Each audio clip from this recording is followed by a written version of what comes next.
Sagittarius, welcome back to the channel. Monica Loop here at the Love Messages.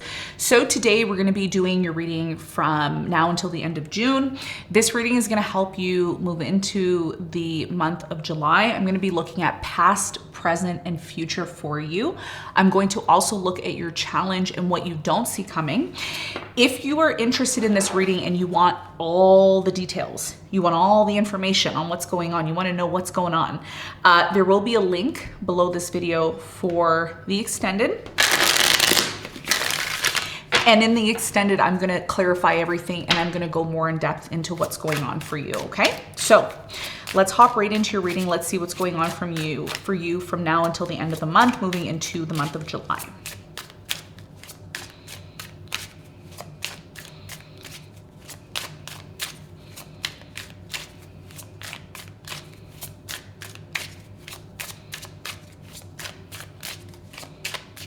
Okay, Sagittarius, what's happening for Sagittarius? What do they need to know? Let's see.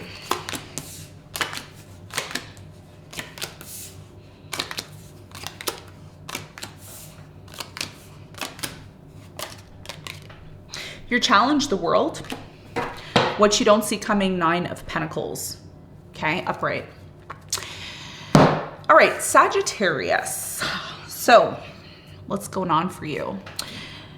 Your challenge, the world, in June, there's something here that has been closing out for you, okay? Something's been slowly closing out for you. There's a new cycle that's coming in. There's a new way of doing things. A lot of you are finding it challenging to adapt to something new, okay? A new beginning, a new way of living, a new way of doing things. There's a cycle closing out. And as we step out of spring, we're going to be moving into summer. Okay, depending on where you are in the world, summer, northern hemisphere, it's summertime. So your challenge here has a lot to do with accepting the fact that a cycle is closing out and coming to an end, and a new one is starting.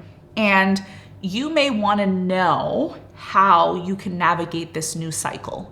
Monica, how can I best navigate this new cycle that's coming into my life so that I can be the greatest version of myself? And this is what your challenge is at this time. And in the extended, we're going to clarify this and get more information for you. Now, in the recent past, you have the Tower, you have the Death, and you have the Sun. So in the recent past, I do strongly feel there was a Tower moment.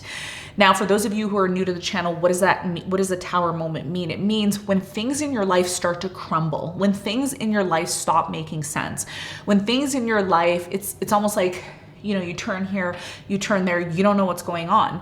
And you want to make sense of why something here abruptly ended. Okay, something that was very once stable and great came to an end, or transformed and changed. And it was a very great situation at one point. Something was very nice, cordial, happy, abundant, warm, and it just transformed and changed. And it's almost like your life in the past went dark, right? It's like, it was sunny, it was great, the weather was good, and then a dark cloud came over your head. And you may have said to yourself, well, why is this happening?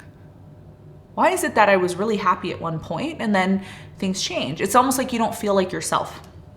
And something happened in the past that affected your environment, or affected your relationship or your home, or something here changed.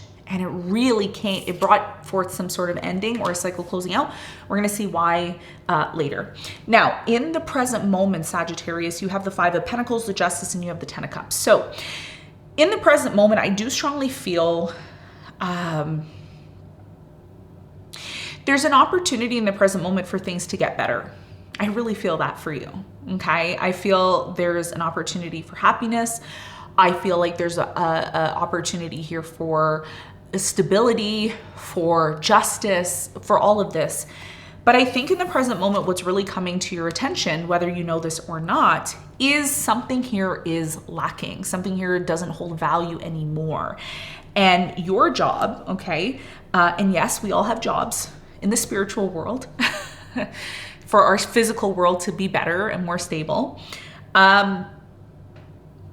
This has a lot to do with finding things in your life that don't hold value anymore. This is almost like cleaning house, okay? And I think that this is a common theme for the fire signs moving into the month of July, okay? Even though this is a June read, moving into July, there's going to be a lot of changes because we're moving into Cancer season.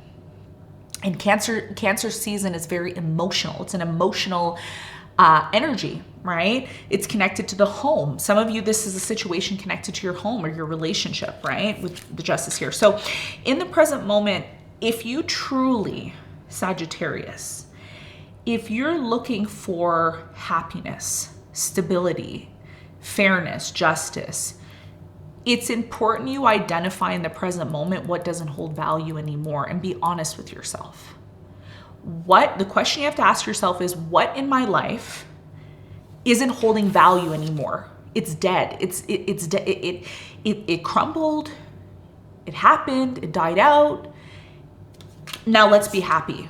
This is what you want in the present moment. And this is why you have the world here as your challenge, because and again, I don't know what in your life doesn't hold value anymore. That's something I'm gonna have to look at in the extended. But here, right now, you can identify that right now, and you know in your life what doesn't hold value. You know what's not working anymore. Be honest with yourself. Is it your routine? Is it a relationship? Is it something to do with a relationship? Does it have something to do with your work, your family? Is it a personal situation? I do feel like this is connected to a business or money. Okay. Some of you are investing into something here that just doesn't hold value anymore. And it's very clear in the present moment that something here needs to come back into balance in order for you to be happy again, because you're not. There's something here that it's like, yeah, I can be happy and I should be satisfied, but then, there's something here you don't like. But what is that thing that you don't like? And it's very clear because it doesn't hold value anymore. And the beautiful thing in our lives is when we realize something doesn't hold value and we move on from it, the quicker I can get to my happiness, right? That's what you're saying to yourself. The quicker I eliminate this, deal with this, the quicker I can get to my happiness. And I think that's what a lot of you are dealing with in the present moment. And of course, we're going to find out more about that later on. Okay. Now, in the near future, if you're single, new love is coming in, or a new opportunity connected to love is coming in. There's a new beginning here. This new beginning is beautiful. It's going to lead to tons of happiness, emotional stability, fulfillment. There could be a child involved here in the near future that's going to lead to a lot of abundance and happiness. I feel like this is something you've been waiting for a very long time. It's finally coming in. You're going to question it though. The reason why you're questioning this new beginning is because you went through so much trauma in the past that you haven't let that go. And that's a part of your challenge, right? Your challenge is like, hey, Sagittarius, let it go. That was one season. Now you're moving into a new season. So this is about you recognizing that a new beginning is going to involve you being maybe charitable or generous towards the situation to see it grow. And that's going to be a big thing for you, because what you may or may not realize, and this is what you're overthinking, you're overthinking a new direction, okay? A new beginning. There's some sort of new beginning you want to move into and you want to move forward. And by the way, I see an opportunity coming in for you after a very hard time, okay? But you're questioning this new beginning. And here's the thing. I'm going to give you a small fraction of my 2 cents. If you want to be abundant, you have to learn how to give abundance to get it back, okay? Abundance doesn't happen one way. And this is what we see today in the world. A lot of people are very much focused on themselves and they're focused on what they need. But when you start to focus on what the other person needs, just as much as what you want and need, that creates some sort of balance. And I feel like this is what you're questioning in the near future. Should I give to the situation? Because if I give to the situation and it ends up like the way it was in the past, then I'm the one missing out. And this is what you're struggling with here in the near future, okay? So we're gonna talk more about this in the extended. We're gonna talk about your advice. We're gonna clarify everything. We're gonna see what you need to know, and we're gonna take it from there, okay? Thank you very much for spending time with me here, and I'll see you guys on the next one. Bye.